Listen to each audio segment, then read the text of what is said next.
didn't see if anyone else is there. We're over here live for YouTube, so Nope. pay attention to that camera right there. I got my Sith hoodie going on right now. I just got Chicago Bears repping today, man. So how you doing, man? You all right? I'm good. I'm Mr. Classic. And of course, I'm B. Smith, Three Crafty Bastards. Three Crafty Bastards. And what we like to do is we like to bring you beer reviews. We like to talk about stuff on stuff. Hey, before we get started, yes, this is way off topic. Where did you get that little Batman? I don't know. I don't know. I know I didn't buy it. Oh, stole it. 5-finger discounted it. Well, sweet. You're welcome. I know it's made in China. That's about all I know. Sorry, I had to ask. I thought I'd seen it somewhere. You know, the funny thing about Batman is, like, once you tell someone you're a fan, there is a complete influx of shit heading your way. I mean, there's a Batmobile here, and then there's these pops here, which Mr. Classic got me for my birthday. Pretty dope. You know what I mean? Like, pretty limited. Bullseye Batman, Zebra Batman. Like, I don't think they exist anywhere else except for inside of this residence. Yeah, I didn't even know that they were made. And he happened to find a 2-pack. So whenever you let everybody know that you enjoy something or that you're really into something, there is an influx of shit heading your way. Yep. When I started to get tattooed, right, which was relatively about 10 years ago or so, excuse me, everybody, like, Ed Hardy was a thing, right? So people naturally assumed that since I was tatted, that I love Ed Hardy shit. Ed Hardy highball glasses, Ed Hardy lowball glasses, Ed Hardy shot glasses, Ed Hardy koozies, Ed Hardy shirts. Now, granted, some of these Ed Hardy shirts are actually kind of cool. I will say that. But now, 10 years later, Ed Hardy has kind of left the market. Of course. And has been associated with douchebags named Kevin or Kyle that drink. Not our Kyle, because I know a Kyle. Our Kyle's awesome, but you know the douchebag, Red Bull drinking, partying, Jersey Shore loving, like, you know, meathead, freaking Ed Hardy design. And like at that point, I was like, man, like, I got these shirts, they're really cool, and now I can't wear them anymore because you can wear them. Oh, I can wear them. I do. I wear them around the house. Yeah, I'm not a huge, like. It's like a stereotypical thing. Like, man, let's say, for example, you enjoyed I do get stereotyped. Yeah, okay. Because that was my nerdy stuff. Right. Like with like I do collect the little Funko Pops now.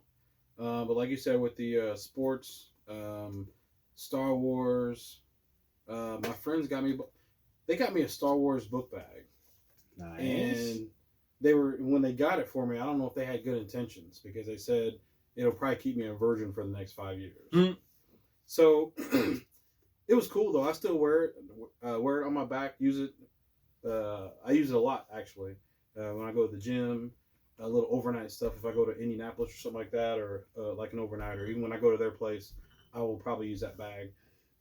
But I got a Black Panther mug from them. Obviously, I love it. It's the coolest mug that I have. I did get a Boba Fett mug, which kind of rivals it now, but right. They kind of rotate.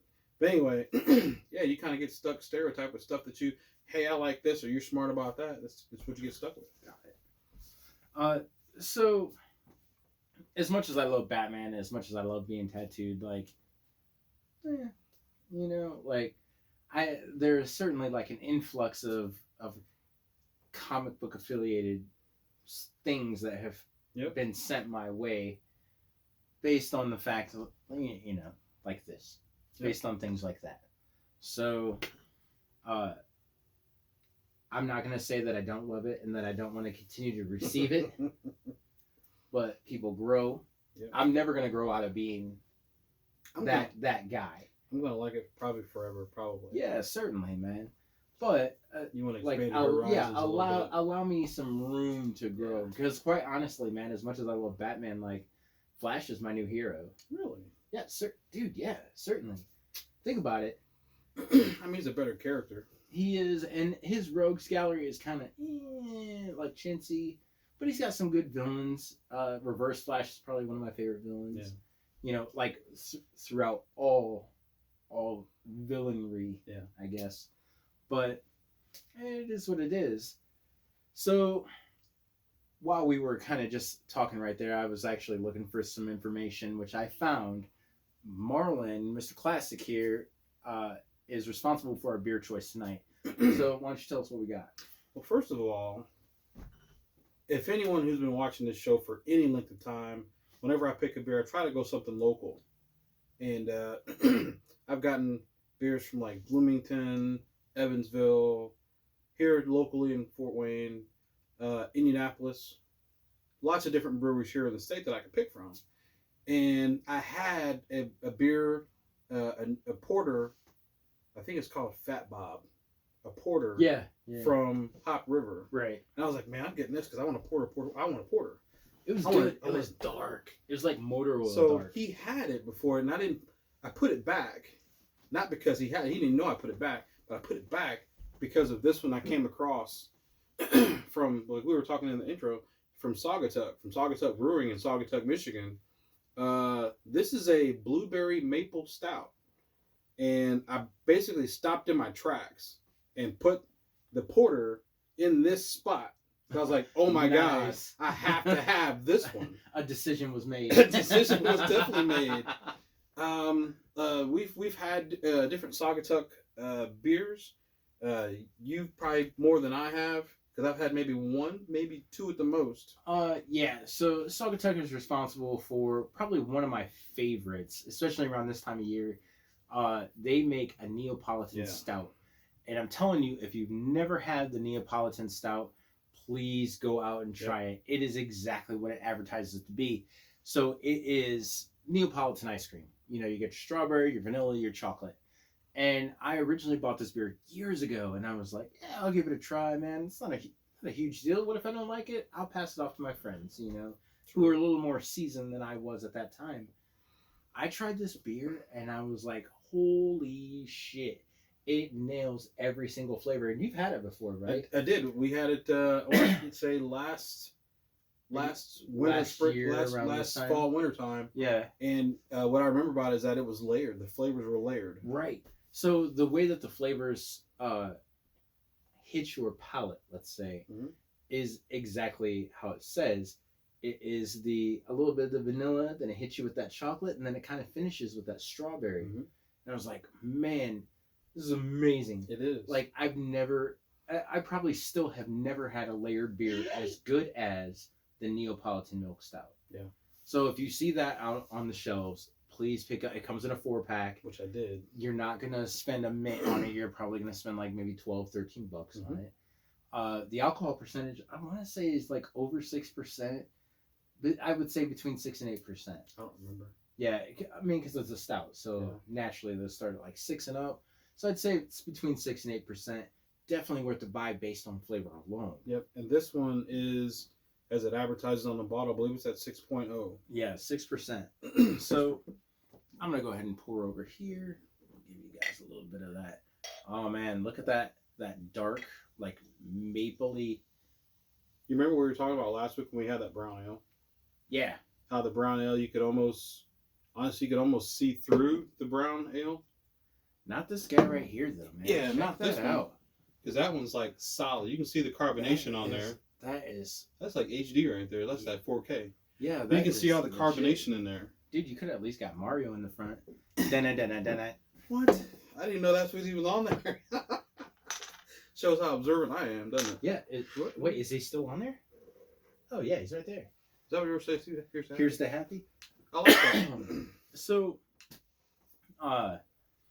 without further ado, let's just go taste this beer. Cheers, man.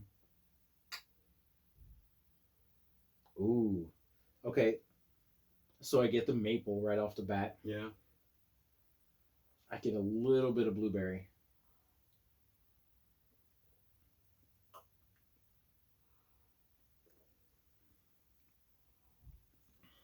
That's different. It's close, yeah. That is impressive. It is. That is impressive. There's a merriment of flavors. Like, you can taste exactly what it says. That was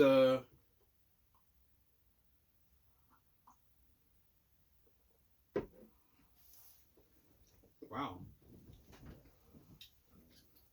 Oh my gosh. That is good. You know the sad thing about this is that I've had this in my hand numerous times and been like, But you know what? Like I said, just by the title of itself, again, I told you last week I was looking to get something dark like a stout or a porter, but to see blueberry and maple, of course, I'm like, very desserty or breakfasty. Yeah, and it was like, what the hell is that? And I was like, I gotta try it, and I'm glad it paid off because this is pretty damn amazing. Wow. So for traditional purposes, not that we ever even really need to do this right here, but let's do it in true gladiator fashion. 3, 2, 1. Wow. Thoughts? And rate, if you would go ahead and rate this beer. Very flavorful. I gave last week's brown ale, which was from Duclaw, right, which was the creme brulee. Yep. Which was very good, I thought. This is on par. I gave it a 4.2 last week. But I think it's on par, slightly better. Slightly better. I'm gonna have to. I creep up to a 4.3. 4.3. Very nice. Okay. A few things that I loved about this beer. I love that you can taste the blueberry and that the flavor of the blueberry is not overpowered by the idea of the maple or the flavor of the stout. Every flavor that it claims, which is blueberry maple stout, right, is a prominent flavor. There really is no backdrop as far as flavor goes. Yeah. Which I feel like is kind of a hard thing to do. Layered flavor, like we were just discussing with the Neapolitan milk stout, I have no doubt whatsoever that is difficult to do, and I'm sure that there is a method in brewing that brings it to that result. Right. When I initially take it in, I kind of swirl it a little bit, and as I swallow just a little bit, it starts to change as it's going down, and that's the appreciation I have for this drink. Yeah, I'm gonna do it, man, because it has been a while since I've had a beer this good. I'm gonna give it a 5. Wow. Yeah, I really am. I'm gonna be honest with you. This is a delicious beer. Now, is this a beer that you can go and drink a 6-pack of? No, absolutely not, because it is sweet. It's almost like a dessert beer, like we talked about last week on the last beer review, which is on 3 Crafty Bastards. Not up yet on YouTube, but I'm working on it. I'm just slow because that's how I'm built. I procrastinate. So if you had the opportunity to see last week's beer review, we talked about how the creme brulee was a dessert beer. Yep. This is something different though. That's a 26 IBUs. Yeah, this is delicious. This is a meddling of flavors that culminates in satisfaction. Yeah. And I can say that with 100% confidence. This is one of the best beers that I've had this year. And I'm upset that he brought it over. I've had it in my hand, and I have not purchased this beer. That's what I get for thinking. I think it just tells you the wavelengths we're on, though. Yeah, certainly. You know what I'm saying? Because I almost had a different beer. You already had it. Right. But I like to bring surprises in. That's my favorite part of doing this. And quite honestly, he thought I had it already, so he was like, "Oh yeah." I was like, "Can I see?" And he's like, "Yeah, just go ahead and look," because he likes to do the reveal, and I get that. I understand that 100%. But this is a 5, guys. This is a 5. Go out and pick this up.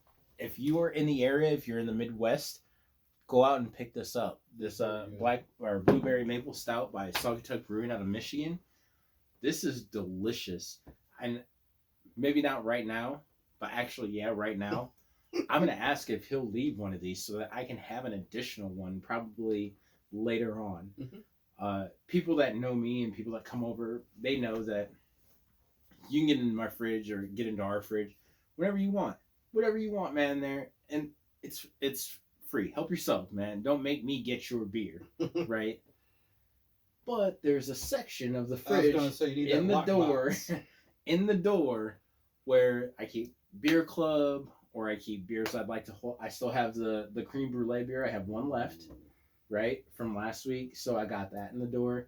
If it's in the door, it's off limits. It's. I'm sorry, we're friends, but it's not for friends. It's for personal enjoyment. I'm not mad at all. And I'm gonna ask Marlon if I can have an additional beer, so that I can have one for later. Maybe not tonight, maybe not tomorrow, but certainly this beer really takes the cake. So, absolutely. Man, hats off to Saugatuck Brewing Company out of Saugatuck, Michigan. Blueberry Maple Stout. This thing is good. Yeah. You have anything to add? No. Man. It's hard to add anything to that. It's perfect. It is. It really is. What an awesome beer choice, man. Hats off to Mr. Classic. So that's our beer review. Three Crafty Bastards. If you haven't liked the page, go and like the page. If you haven't checked us out on YouTube, go and watch our videos on YouTube. There's 26 videos currently up. And I think I got like 3 or 4 more that need to be uploaded, but I'm slow and I'm kind of behind and I'm messing with technology. So we're working on some things, man. But I promise you, I'm going to get those videos up. You'll be able to watch this beer review along with all of our other beer reviews that are clearly labeled beer reviews on our Three Crafty Bastards page on YouTube. So go check us out. For Facebook, we'll be back shortly. For YouTube, fuck you guys. No, I'm just kidding. We're out. Three Crafty Bastards.